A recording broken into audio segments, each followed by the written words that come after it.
പെട്ടെന്ന് ഇങ്ങനെ ഒരു പ്രശ്നം വെപ്പിന്റെ ആവശ്യം എന്താണെന്നാ എനിക്ക് മനസ്സിലാവാത്തത്. വിനീത വാശി പിടിച്ച നമുക്ക് വല്ലതും ചെയ്യാൻ പറ്റുമോ ഏട്ടാ? ആദ്യം പറഞ്ഞു കേശവൻകുട്ടിയെ വിൽക്കണോന്ന്, പിന്നെ പറഞ്ഞു വിൽക്കണ്ടാന്ന്.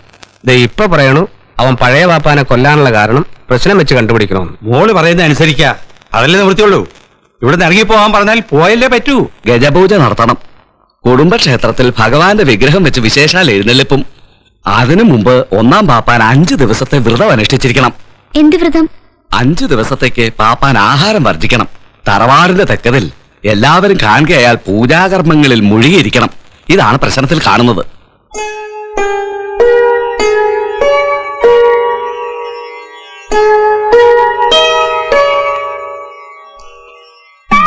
വളരെ ഉപകാരം ജോത്സരെ. പറഞ്ഞതിനേക്കാൾ കൂടുതൽ തുക ഇതിൽ വെച്ചിട്ടുണ്ട്. സന്തോഷം. അപ്പൊ 5 ദിവസം ആനയ്ക്ക് വേണ്ടി ആഹാരം കഴിക്കാൻ പാടില്ല അല്ലേ? അതെ, അത് കൊള്ളാലോ. ആരാ നിരാഹാരം കിടക്കേണ്ടത്? ഒന്നാം പാപ്പാൻ. നീ പറയുന്നത് സത്യമാണോ? സത്യമാണ് ശങ്കരൻകുട്ടി. പാപ്പാൻ കുടുംബത്തിൽ പറഞ്ഞ നീ 2ാം പാപ്പാൻ, ബ്രാഹ്മണ കുടുംബത്തിൽ പറഞ്ഞ ഞാൻ 1ാം പാപ്പാൻ. എന്തെങ്കിലും ഒരു ന്യായം വേണ്ടേ?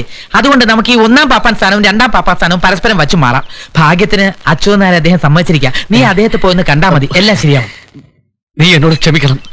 ഇത്രയും നാൾ ഞാൻ നിന്നെ തെറ്റിദ്ധരിച്ചു. ഇത്രയും വലിയൊരു മനസ്സ് നിനക്കുണ്ടായിരുന്നെന്ന് എനിക്കറിയില്ല. ഇപ്പൊ തന്നെ ഞാൻ പോയി കാരണവരെ കാണാം. പിന്നെ ഞാൻ 1ാം പാപ്പനായിട്ട് ചാർജ് എടുത്താലും നീ ഇനി ഇവിടെ തന്നെ കാണാം. ഈശ്വരാ, പോയിട്ട് വരട്ടെ, പോയിട്ട് വരട്ടെ.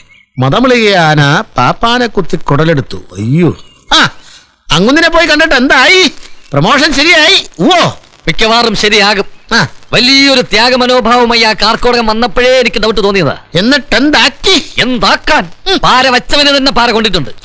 അമ്മാവന്മാരുടെ മുമ്പിൽ വെച്ച് അനന്തരം ആജ്ഞാപിച്ചു അവൻ തന്നെ നിരാഹാരം കിടന്നാ മതിയെന്ന്. എതിർത്ത് ഒരക്ഷരം ഉണ്ട് ആ തെണ്ടിക്ക് പറ്റിയില്ല. ചേട്ടാ, ഈ ഡെഡ് ബോഡി കാണുന്ന ഇഷ്ടമാണ്? പിന്നെ അതെ. ഇന്നേക്ക് 5ാം ദിവസം ഇവിടെ ഒരു പട്ടിണി മരണം നടക്കും. അവന്റെ ദുഃഖാചരണമൊക്കെ കഴിഞ്ഞ് പ്രമോഷനോടുകൂടി 1ാം പാപ്പാനായിട്ട് ഞാൻ ചാർജ് എടുക്കും. അപ്പൊ കാണാം. ഓ,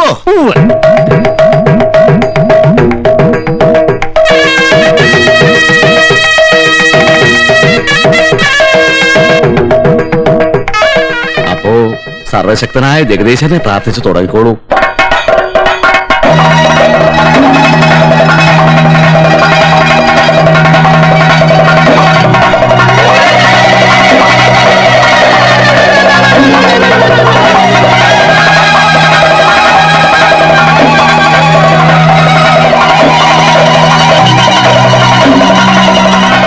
ഈശ്വര ചിന്തയി തൊന്നേ മനി തന്നെ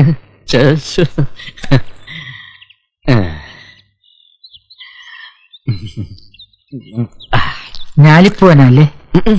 മൈസൂർ പൂവന. നല്ല രുചിയായിരിക്കും. Best taste. ഇത്രയും ടേസ്റ്റ് ഉള്ള പഴം ഞാൻ ആദ്യമായിട്ട് കഴിക്കുക. ഒരെണ്ണം എനിക്ക് തടാ. ഇത് മുഴുവൻ നിന്നെ കൊണ്ട് തീറ്റിക്കണമെന്നുണ്ട്. പക്ഷെ ആനയ്ക്കും നമുക്കൊക്കെ പാവം കിട്ടൂലേ, അതുകൊണ്ട് തിന്നണ്ട. ഏതിനും 3 ദിവസം കഴിഞ്ഞില്ലേ, ഇനി 2 ദിവസം കൂടെ ക്ഷമിക്ക്. അല്ല ശങ്കരൻകുട്ടി, ഈ വാഴപ്പഴത്തിലാണ് അതേ ഓറഞ്ചിലാണ് വൈറ്റമിൻസ് കൂടുതൽ? ചിലർ പറയുന്നത് ആപ്പിളിലാണെന്ന്. അയ്യോ, ഒരു കാര്യം ഞാൻ മറന്നുപോയി. നമ്മുടെ ബ്രാഹ്മിൺസ് ഹോട്ടലിൽ നിന്ന് വാങ്ങിച്ച മസാല ദോശ, തൈര് സാദം, സാമ്പാർ വട, ഇതൊക്കെ നല്ല ചൂടോടെ അവിടെ ഇരിക്കുക. ഞാൻ പോയി കഴിച്ചിട്ട് വരേ. പഴത്തൊലി പോലും ഇവിടെ ഇടണ്ട, ഈ പന്നി തിന്നും.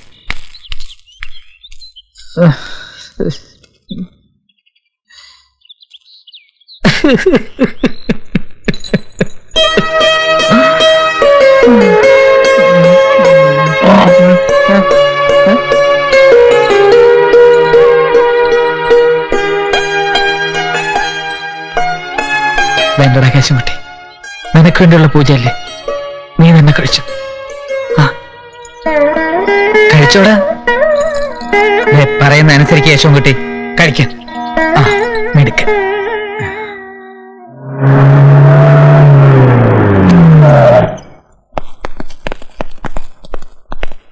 പഴക്കം നിർണ്ണയിക്കാനാവാത്തൊരു സ്വർണ്ണവിഗ്രഹം അത്. വർഷത്തിലൊരിക്കൽ കുടുംബക്ഷേത്രത്തിൽ കൊണ്ടുപോയി പ്രത്യേക പൂജ നടത്താൻ വേണ്ടി മാത്രമേ അതിവിടുത്തെ പൂജാമുറിയിൽ നിന്ന് പുറത്തെടുക്കാറുള്ളൂ. എപ്പോഴാണ് വിഗ്രഹം കാണാതായത്?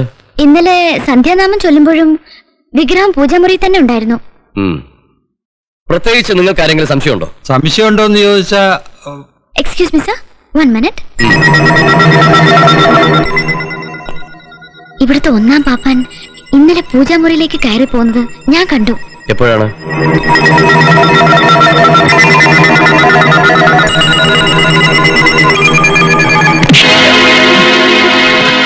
എവിടെയാണ് വിഗ്രഹം ഒളിപ്പിച്ചിരിക്കുന്നത്? എനിക്കറിയില്ല സർ, സത്യമായിട്ടും എനിക്കറിയില്ല. നിന്നെ കൊണ്ട് ഞാൻ പറയിപ്പിക്കും. എനിക്കറിയില്ല സർ. നിന്നെ കൊണ്ട് ഞാൻ പറയിപ്പിക്കോടാ. അല്ല, പറയൂ.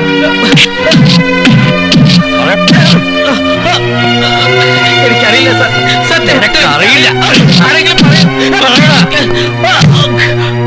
പറയടാ.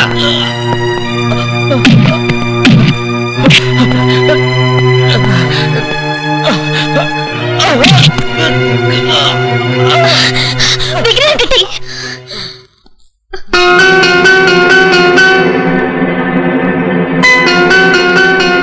വിനീതയുടെ അലമാരിയിലുണ്ടായിരുന്നു.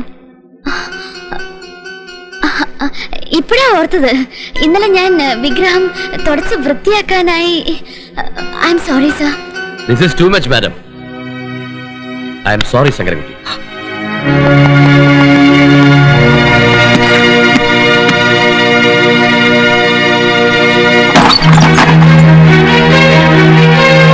ആരോട് ചോദിച്ചിട്ട് ഇങ്ങോട്ട് കയറി വന്നത്? ബഹളം വെച്ച് നിന്റെ അമ്മാവന്മാരെ ഇങ്ങോട്ട് എഴുന്നള്ളിക്കണ്ട. തനിക്ക് എന്താ വേണ്ടത്? നിന്റെ അടിമപ്പണി ചെയ്യാൻ എന്നെ കിട്ടില്ല. അറിയാൻ പാടില്ലാത്ത പാപ്പാൻ പണിയുമായി ആൾമാറാട്ടം നടത്തി ഞാൻ ഇവിടെ വന്നത് ഇത് മുല്ലക്കൽ തറവാട്ടിലെ കൊച്ചു തമ്പുരാട്ടി വാണരുളുന്ന കൊട്ടാരമാണെന്ന് അറിഞ്ഞുകൊണ്ട് തന്നെയാ. തളർന്ന അവശനായി കിടക്കുമ്പോ കാൽ കീഴിലിട്ട് ഒരു പട്ടിയെ പോലെ ചവിട്ടി അരയ്ക്കാനാണ് ഭാവമെങ്കിൽ നിനക്ക് തെറ്റി. കെട്ടിലമ്മ ഭരണമൊക്കെ നിന്റെ അമ്മാവന്മാരുടെ അടുത്ത് മതി, എന്റെ അടുത്ത് വേണ്ട. നീ ആരാണെന്നാണ് നിന്റെ വിചാരം? ഗർവവും അഹങ്കാരവും കൊണ്ടുള്ള നിന്റെ ഈ ചെറ്റത്തരം ഇനി എന്റെ അടുത്ത് കാണിച്ചാലുണ്ടല്ലോ, ഈ അനന്തു ആരാണെന്ന് അറിയും.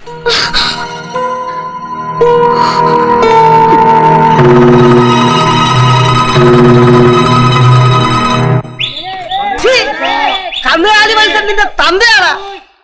അവസരം കിട്ടിയാൽ ആനയല്ല, എരുമയെ വേണമെങ്കിലും ഈ മത്സരം നടക്കും. എന്താ ചേട്ടാ പ്രശ്നം? അല്ല ശങ്കരൻകുട്ടി, ശങ്കരൻകുട്ടി തന്നെ പറ. ഈ ചുരുങ്ങിയ ദിവസം കൊണ്ട് നമ്മൾ തമ്മിൽ ഇങ്ങനെ അടുക്കാൻ എന്താണ് കാരണം? സ്നേഹത്തിന്റെ മുമ്പിൽ ഈ കന്നുകാലി മത്സരം കീഴടങ്ങും. ഇവിടെ വിനീത കുഞ്ഞിന്റെ അച്ഛനും അമ്മയും ജീവിച്ചിരുന്നപ്പോ ഈ മത്സരം പാപ്പ മാത്രമായിരുന്നില്ല. I was all in all പുള്ളിക്കൽ. എല്ലാം പോയി, എല്ലാരും കൂടി എന്നെ പുകച്ചു പുറത്ത് കാണിച്ചില്ലേ? ഇപ്പൊ ഈ തറവാട്ടിൽ നടക്കുന്ന എല്ലാ ഗൂഢാലോചനകളെ കുറിച്ചും എനിക്കറിയാം. വിനീത കുഞ്ഞിന്റെ ജീവൻ പോലും അപകടത്തിലാണ്. ആരാണ് പിന്നിലൊന്നും എനിക്കറിയാം. അയ്യോ, എന്നെ തന്നെ മറന്ന് ഞാൻ എന്തൊക്കെയോ പറഞ്ഞുപോയി. അവരറിഞ്ഞ എന്നെ കൊന്നുകളയും. ഇങ്ങനെ ഒരു കാര്യം ഞാൻ ഇവിടെ പറഞ്ഞിട്ടുമില്ല, ശങ്കരൻകുട്ടി അത് കേട്ടിട്ടുമില്ല.